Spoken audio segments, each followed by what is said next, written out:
আমাদের খামারের নতুন ২টা ছাগল নিয়ে চলে আসলাম ইনশাল্লাহ খাজুরা ভাটা রামতলা হাট থেকে। সবাই দেখেন কেমন হয়েছে, সবাই ইনশাল্লাহ কমেন্টে জানাবেন। আর আমরা ছাগলের জন্য কিভাবে পল কাটি সেটা আজকে আপনাদেরকে দেখাবো। দেখেন, আপনারাও ইনশাল্লাহ এইভাবেতে হাত মেশিন দিয়ে পল কাটতে পারবেন। এইভাবে ছোট ছোট করে পল কাটলে আসলে পলগুলো খায় ভালো ছাগলে। আর যদি আপনারা পল কাটা মেশিন দিয়েও কেটে নিতে চান ছোট করে, তাও কেটে নিতে পারবেন। তবে আমার যেহেতু ছোট খামার, তাই আমি নিজেই হাত দিয়ে এইভাবেই কাটি। ঘাস পল আপনি যেটা ইচ্ছা সেটাই কাটতে পারবেন।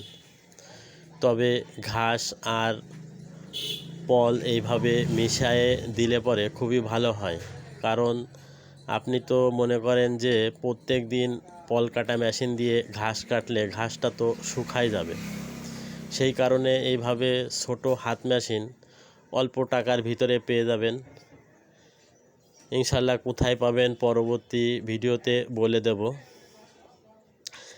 আর যারা বেকার আছেন তাদেরকে বলবো, আপনারা বেকার না থেকে একটা চাকরির পাশাপাশি কি পড়াশুনোর পাশাপাশি আপনারা এইভাবে ছোটোখাটোভাবেতে খামার শুরু করতে পারেন। তবে যারা খামার শুরু করবেন তাদেরকে বলবো, আপনারা প্রথম একটা ছাগল কিনলেন কি 2টা ছাগল কিনলেন, এইভাবেতে আস্তে আস্তে শুরু করবেন। আপনারা একবারে বেশি করে ছাগল কিনতে যাবেন না।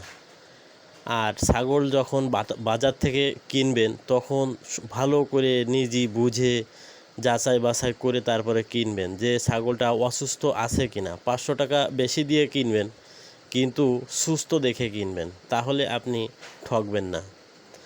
আর আপনাদেরকে বলবো, আশপাশের লোকের কথায় কান দিবেন না। অনেকে বলবে যে ছাগল পুষতেছিস, ছাগল পোষে পাগলে। আসলে মানুষে বলবে এরকম কথা, কিন্তু তারা দেখবেন যে কিছুই করতে পারে না কিংবা কিছুই করে না। আপনি একটা ব্যবসা করতেছেন, হঠাৎ আপনার কিছু টাকা প্রয়োজন হলো, তখন আপনি কিভাবে বেরো করবেন? ব্যবসার থেকে আপনি হঠাৎ বেরো করতে পারবেন না। তখন আপনার বাসায় যদি একটা গরু থাকে কি একটা ছাগল থাকে, তখন কিন্তু আপনার টাকা বেরো করতে কোনো কষ্টই হবে না। আপনার যদি 2টা ছাগল থাকে, আপনি একটা ছাগল বিক্রি করে দিলেন, কোনো অসুবিধা আছে? কোনো অসুবিধা নাই।